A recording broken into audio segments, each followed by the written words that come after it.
कल्पना कीजिए एक ऐसे विवाह की जिसकी प्रतीक्षा पूरा ब्रह्मांड कर रहा था। माता पार्वती, जिन्होंने भगवान शिव को पति रूप में पाने के लिए जन्म जन्मांतर की तपस्या की थी, आज उनके विवाह का दिन था। पूरे हिमालय राज में उत्सव का माहौल था। हर कोई अपनी राजकुमारी को दुल्हन के रूप में देखने के लिए आतुर था, लेकिन कोई नहीं जानता था कि यह विवाह ब्रह्मांड का सबसे अनोखा और सबसे भयंकर दृश्य लेकर आने वाला है। नमस्कार दोस्तों, स्वागत है आपका संस्कृति पर।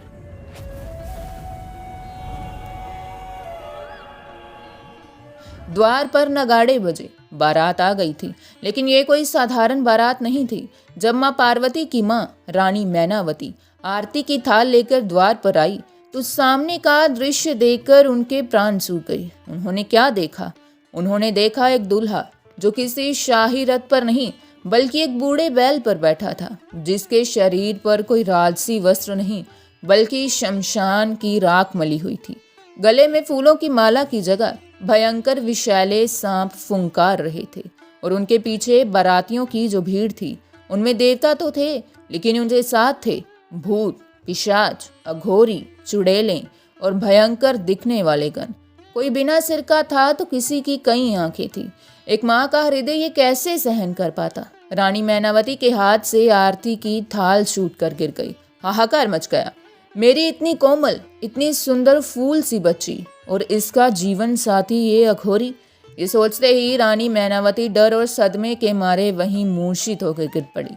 पूरे राजमहल में खुशियों की जगह चीख पुकार और डर का माहौल छा गया।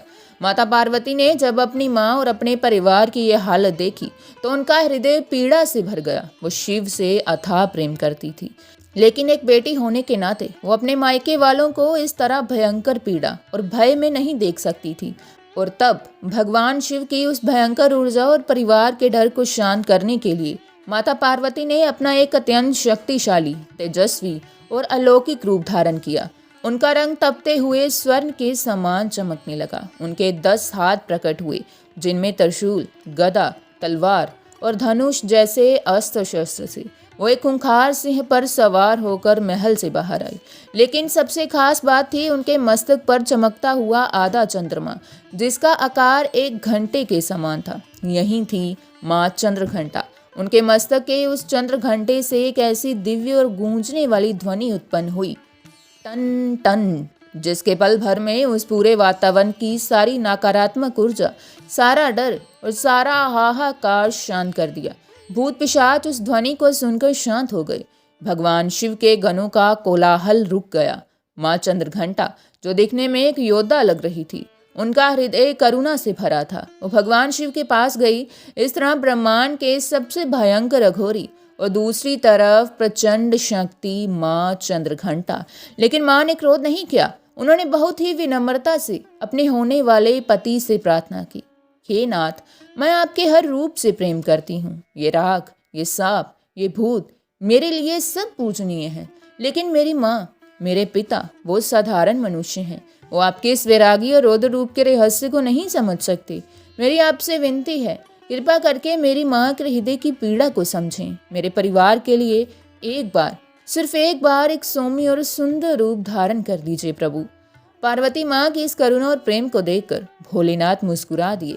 अपनी होने वाली पत्नी के सम्मान में और उनके परिवार की खुशी के लिए भगवान शिव ने उसी पल एक अत्यंत मनमोहक, सुंदर और दिव्य राजकुमार का रूप धारण कर लिया, जिसे चंद्रशेखर कहा गया। नवरात्रि के तीसरे दिन माँ चंद्रघंटा की पूजा सिर्फ एक रस्म नहीं है, ये हमें सिखाती है कि जीवन में संतुलन कैसे बनाया जाता है।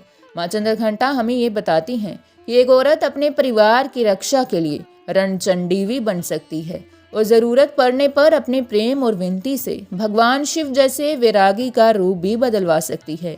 उनके माथे का वो घंटा हमें ये याद दिलाता है कि जब भी जीवन में बहुत शोर हो, बहुत डर हो, तो माँ के नाम की ये गूंज हमारे सारे कष्टों को शांत कर सकती है।